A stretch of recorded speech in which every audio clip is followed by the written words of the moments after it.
So today I'm going to teach you guys how tides work and how the moon and the sun have an influence on them throughout the day and throughout the month. So I'll first talk about how the sun has a gravitational influence on the moon, gravitational pull on the moon, and the moon on the earth itself, especially on large bodies of water such as oceans and large lakes, because we'll get into that later. But I wanted to bring up the first thing is Newton's law of gravity, which is represented by this formula: F equals G, mass 1. G is the universal number for gravity, which is not constantly changing, but for the sake of this experiment, we'll keep at 6.67 times 10 to the negative 11th power, and that's multiplied by the mass of the Earth times the mass of the moon, which is together, I did the calculations so you guys don't have to. Both of them together is 4.388 times 10 to the 47th power. And then that is all divided over the radial distance, which is the distance between the Earth and the moon squared, which is 238,855 kilometers. And you're going to square that number. And when you do that math and you plug all of these numbers into the formula, you should get out the number 5.13027449 times 10 to the 26th power kilometers or kilograms squared. And that would be the gravitational or the force acceleration from the Earth to the moon, which has to do with the gravitational pull. And we have ocean tides because of this pull, that the Earth's being pulled toward the moon, and I'll get into a visual that'll easier explain why we have tides exactly. But I would like to talk about why we have two high tides and two low tides every day. We have two high tides and two low tides every day. Every high tide every 12 hours and 25 minutes, and then between that time, between going from a high tide to a low tide, there's a 6 hour and 12.5 minute transition period where the tides will go out. And during that time, that's an average number, so it's different in different places, but average, it's about 6 hours, 12.5 minutes. And these happen because the moon is orbiting the Earth, and it takes 28 days to complete the moon's lunar month. And that means that the moon is actually out 52 minutes on average, longer every day than what we would see. So sometimes when you go outside and you see the moon in the sky and it's bright outside still and there's sun's up, the moon will also be there, and that is why. It's because it takes longer for the moon to orbit around the Earth, and then that's why we have more frequent high tides and correlation low tides.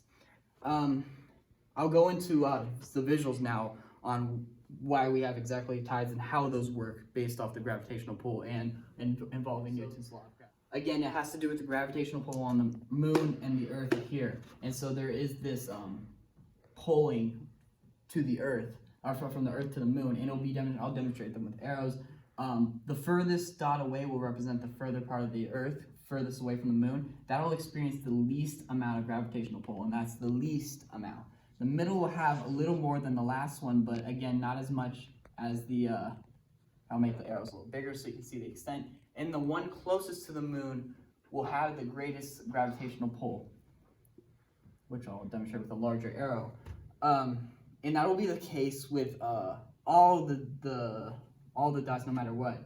And so that is why you'll have, that's why the tides will look like this image right here. It's because the moon is pulling it this side, and so the waves are naturally gravitating towards the moon this side, but it's also bulging out the back because this one is accelerating toward the moon, same thought of a force acceleration, at such a slower pace than the first one that it's almost being dragged behind. So imagine this is kind of being dragged while this is being pushed, and on these ones on the top and bottom, they're being compressed in, not into the Earth, but they're low tides, and they're experiencing much lower tides because there's not too much gravitational pull from the moon, because the moon's not here. Because if the moon was here, in this image here, the moon is here, represented by that.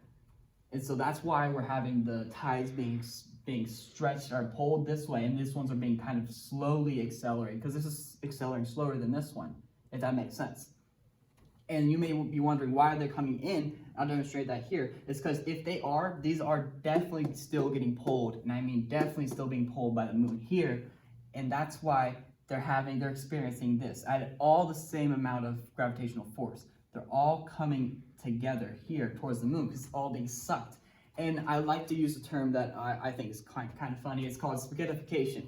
And you could think about if you're gonna encounter a black hole, theoretically what we believe is that if you get close to a black hole, your body will start to get sucked in.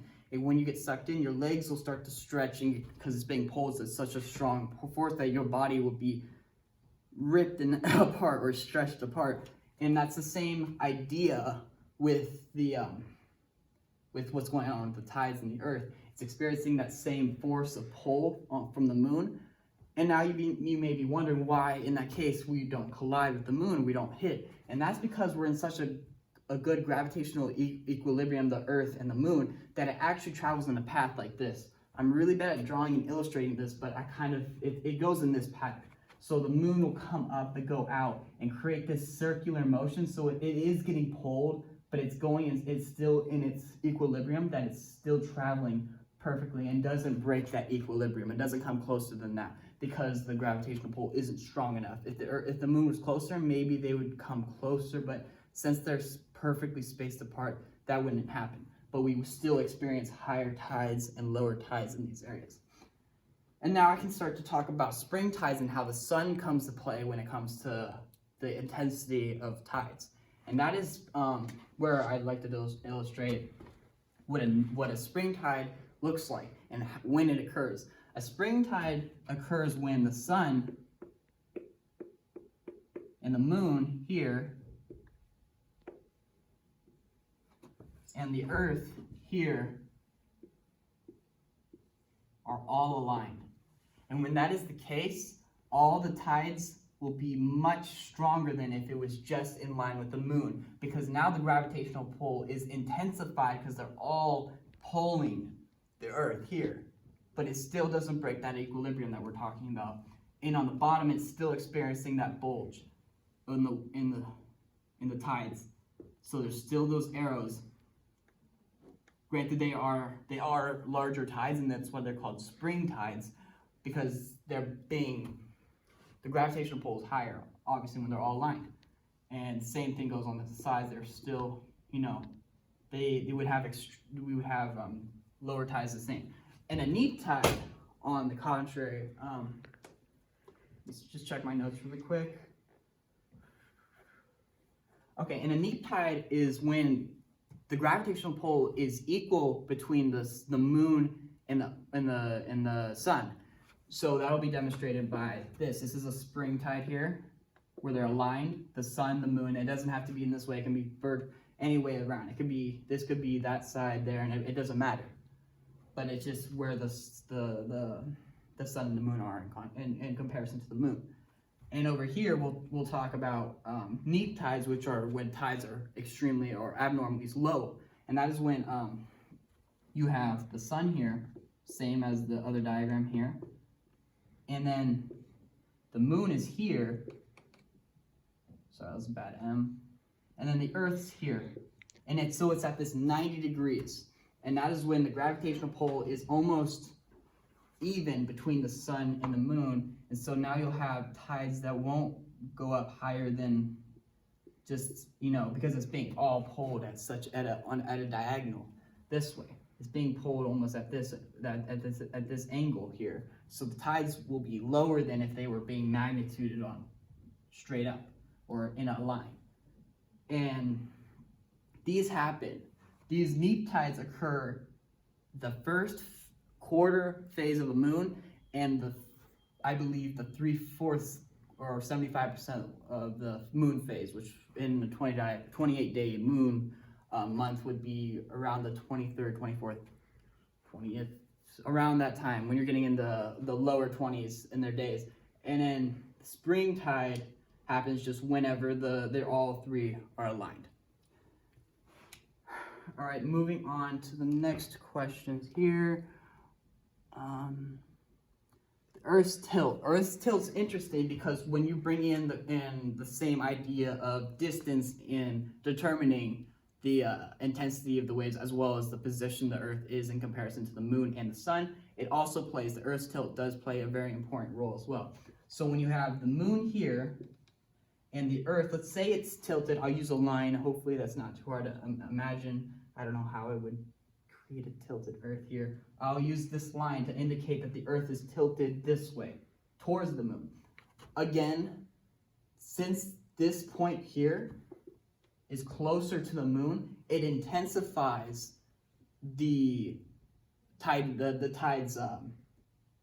heights, and the high tides are higher than the low tides are lower. But in this case, they're higher because this side is closer to the moon, and then this side is also going to experience a great gravitational pull because we're closing that gap between the Earth and the moon, correct?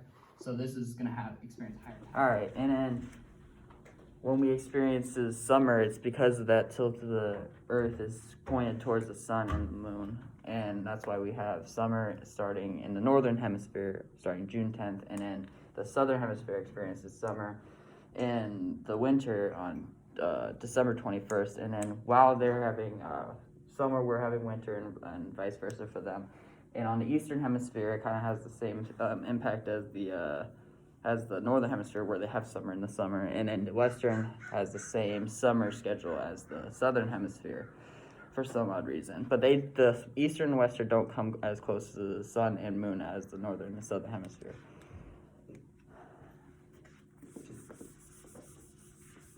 And then the next question is,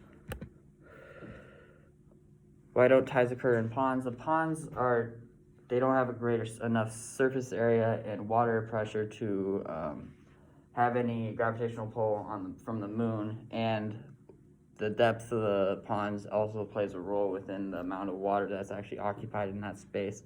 And so it's hard for ponds and many small lakes to experience that gravitational pull from the moon and the sun, because the surroundings is either the mountains prevent any of the waters to move in that direction or be influenced by that gravity. And finally, the last question, why don't we experience high and low tides at the same time every day? It's because when you have the moon here, and we know that the moon experiences longer lunar days because it's moving in the same direction as the Earth is, and so the Earth has to quite literally catch up to the moon.